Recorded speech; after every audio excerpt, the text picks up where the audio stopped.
Well, hey there. Welcome to day 5, preliminary day 5, leading up to our next Get Up and Go challenge. August 1st to 31st, we will be doing the next Get Up and Go challenge, free of course, right here on the Get Up and Go challenge page. Well, we've talked about some tough topics so far, and today is probably no different. I'm not sure it's as challenging as the take 100% responsibility for everything and anything that happens in your life, but it's kind of right up the same alley. And it is you decide, meaning you decide what everything means, and not what everything means to everyone else in the world, but what everything means to you and for you. Broad statement, really powerful statement, and if you think about it, and what does everything include? Everything includes everything that we experience. Now, this is an interesting one, because when I think of it, I think of words. The first example I think of when I think, hey, you decide what everything means, you decide what words mean. What is one of the toughest things that we do as human beings? Try to communicate with one another, right? In the things that we say. How often have you been in a conversation where you're saying one thing and the other person, maybe someone you love and care about, like your significant other, you're saying one thing, he or she is saying another, and you're saying it differently, but you find out after arguing about something for 20 or 25 minutes that you're actually saying the exact same thing.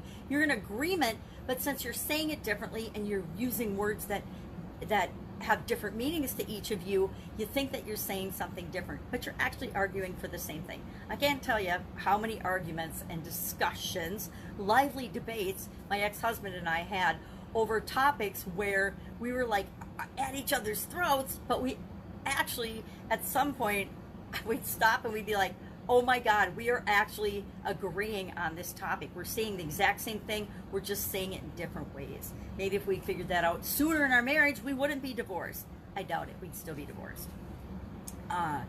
So sometimes the words that we use mean one thing to you and one thing to someone else. Guess what? It doesn't matter what it means to someone else. It matters what it means to you, because the words that we use have power. They have a lot of power. I've been doing an idiom a day on my Supersize Your Business page and on my personal page on Facebook. Geez, for over 500 days now. I've lost count. I've lost track of how many I've done, but I've done over 500 for sure. And what I do is I look at an idiom. I take an idiom. I research what does it mean, where did it come from, and how might I or you apply it to your life right now. And then with respect to Supersize Your Business, how could you apply it to your business right now? No matter what type of business you're running. And today's was hard. Today's was cloak and dagger. I'm like, what does cloak and dagger have to do with business? But it allows me to open my mind, look at things from a different perspective, think about them in a different way, and say, well, how might this be used or applied to help me grow my business and help other people grow their businesses as well? And that just reinforces to me the power of words, whether we're using them or whether other people are using them, and what it means to them versus what it means to us, and how powerful that is. The words that we choose have the ability, and the words that we use both in conversation and in the dialogue in our head determine the direction and the trajectory of our life. That's a powerful statement as well, but it's so true. Test it on yourself. If you wake up every day, and I got to experience this with my son-in-law when he was going through a really bad physical challenge and he needed to have neck surgery. He got hurt at work and hurt his neck, and it caused a couple of years of really difficult challenges with him. And every day his mood and his attitude were really, really in the toilet. And I think he knows, and maybe he doesn't remember, but one of the things I taught him was a thing that I use on myself every day, and not every day, but a lot of days, or if I notice that I'm feeling a little off. And I taught him this, and I actually used to get on Instagram every Monday morning and I would yell this out. I would yell, I feel awesome, and I would spin around, usually outside, and I would just do a little quick video of that, because it's a great way to start your week. And I found that if I say I feel awesome, pretty soon I feel awesome. And I taught him that. We have this standing joke about I feel awesome, and even my daughter does it to me once in a while now. I was talking to her about something, she's like, I feel awesome, and she's pregnant right now, so she doesn't always feel awesome, but it does help. but the words that we use, the more range of vocabulary we have, and they've done studies on this, they being the mysterious, I don't know who, because I'm not looking at statistics, but they've done studies and found that people with higher and more diverse vocabularies tend to be higher earning individuals. They rise up in the ranks of different organizations, different types of organizations, because they have more of a range of feelings and emotions to choose from, because our words and our thoughts create feelings in us. Now, I drew this really fancy graphic. It says thoughts lead to feelings, feelings or vibrations, which equal energy, lead to actions, and actions lead to results. And this is a very scientific symbol that means the sum of. The sum of your experiences equal your life. The sum of my experiences equal my life. So if we have more choices, don't the people that have more opportunities have more success in their life generally? Don't the people that have more choices have more things to choose from, have bigger opportunities to create differences in the world?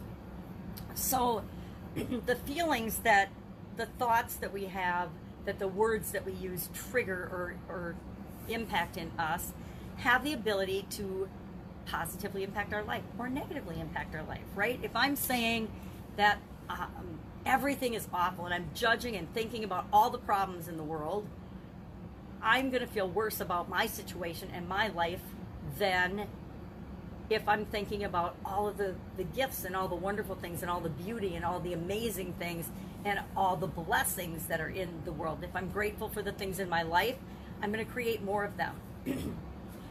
How we feel is critical, because how we feel determines, and our thoughts and feelings. To me, thoughts and feelings are so quickly interchanged, and I think there's some debate whether our feelings cause our thoughts or whether our thoughts cause our feelings. I don't know which one comes first. It's like the chicken or the egg. Does it really matter? We know that both are very interrelated and connected. Our emotions and our mental well-being are super duper tied together. Doesn't matter which comes first. It matters that they're almost instantaneously in sync with one another. So if I'm thinking negative thoughts, I'm feeling negative things, I'm feeling a range of negative emotions, which are creating negative energy in my life, which are then causing me to attract negative things into my life. Have you ever woken up, or have you ever been driving to work and there's a ton of traffic and something bad happens and then another thing and pretty soon your day is spiraling downward? Of course, almost all of us have experienced that in our life. But then have you ever had another day where no matter what, you weren't going to let anything get you down? You wake up, even if you woke up late, you decide, I woke up late, but it'll be fine. It's not that big a deal. And then you look for the good things that happen in that day, and you don't let your whole day get knocked over and destroyed because of one or two little bad things that happen. Guess what? Each and every one of our days, not to mention our lives, no matter what our situation, are filled with positive and negative things that happen every day. But really, are there positive and negative things that happen every day? Or are there just things that happen every day, and then we decide whether they're positive or negative? Guess what? We decide whether they're positive or negative. Everything that happens to us and around us and through us is actually neutral. And it's up to us to decide if it's a positive thing or a negative thing. How do we know? Because the same exact experience or a very similar experience will happen to someone, and one person will respond positively and one person will respond negatively. Let's look at one of the hardest things that we have to deal with in our lives. That's the death of a loved one. Some people respond to that positively, and they know that their loved one has gone to a better place, and they remember all of the good times and the wonderful experiences they've had with that person, and they think and they realize that the person's spirit is still with them even though their physical body is gone. And then there's other people that have a negative reaction to somebody passing away and dying, and all they can think about are the things that they've lost because that person is no longer in their life, and they focus on those things.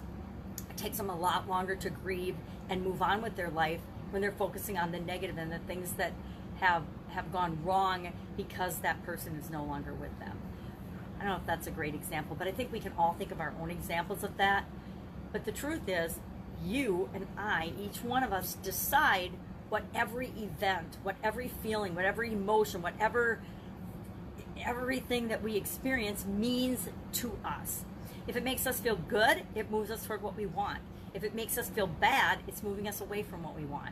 So decide that you're going to find ways to feel good. In every opportunity, in every situation, you are going to look for the lesson and the silver lining. You're going to look for the thing that you can be grateful for in that experience. Even during COVID-19, or even during bad events and bad experiences, there are good things and bad things that are happening in the situation, right? I am one of those people that is focusing on what are all the things I'm grateful for? What are the things that are working? What are the things I can do during COVID or any other challenge, versus focusing on the problems, what's wrong, what's changed, what's different. If you focus on the things that are wrong, missing, changed, or different, you will be frustrated and angry and upset, maybe even pissed off at things that you have no control over. But if you focus on the things that are working, the things you can do, those are the things you can control. Those are the things you can do and take action toward. You'll have a much better experience in any situation. So that's it. That's my little you decide what everything means topic. I would love to know what you think of this. Do you believe that you have the ability to decide what everything means? It's a bold statement, and it's a way of looking at things that most of us have never even considered. You know, if you had asked me even 10 years ago, do I believe that I decide what everything means? Do I get to decide how everything in my life impacts me? I would have said maybe I 50% believe that. Maybe I believed that I had a percentage that I decided and that I had control over. That's because I was giving a lot of my personal power away. That's because I was letting the world outside of me bat me around like a tennis ball, and I wasn't taking control and 100% responsibility for my life. So even 10 years ago, I admit it, that I didn't necessarily believe that I decide what everything means. But as I've learned and grown and studied and looked into things and read a lot over the last decade for sure, I have come to know with 100% certainty that I personally decide what everything means to me. Everything in my life means to me. I get to decide what a warm cup of coffee means. I get to decide what a magnifying glass means to me. And guess what? A magnifying glass means something very different to me than it probably does to you. A magnifying glass in every room, even a dirty one, it makes it so that I can function right now. But to most people, it's just a magnifying glass. Maybe you used it to burn things on the sidewalk when you were a kid. I don't know. We all have different experiences with everything. But I get to decide what it means to me. You get to decide what it means to you. That's it. That's our discussion for today as we get ready for the next Get Up and Go challenge starting on August 1st, Saturday. I know it's a Saturday. I know it's 30 days. It's going to be 31 days. It's going to be every day. Every day I'm going to pop in at 11 a.m. Central Time and chat. I'm thinking and I'm formulating as I'm doing these preliminary days, it's going to be 10 minutes or less. I want to make sure that this August challenge really speeds us up and gets us moving into the fall with as much energy as we possibly can, as much forward momentum as we can possibly have. And we'll talk about briefly at least all the 7 major areas of our lives and how we can create the same positive momentum in each and every one of those areas, and how we can ensure that we're always making progress in them, whether we're consciously thinking about it or not, so that we can guarantee that you have better results and are moving forward toward your goals and objectives, toward the things that you want that are important to you, better and faster at the end of the 31 days than you are when you go into it. Again, that's a bold statement as well. That's a big promise, but I guarantee it will work for you if you just pop in every day and do the action item every single day. It will install in your subconscious a framework and a process that you will automatically use whenever you're faced with a challenge or a choice or a situation or a decision or something that you might have had to commiserate over before. That's it. Go out, have an absolutely amazing day. Comments, questions, concerns, hit me up in the comments below. Otherwise, I will be with you tomorrow. Take care.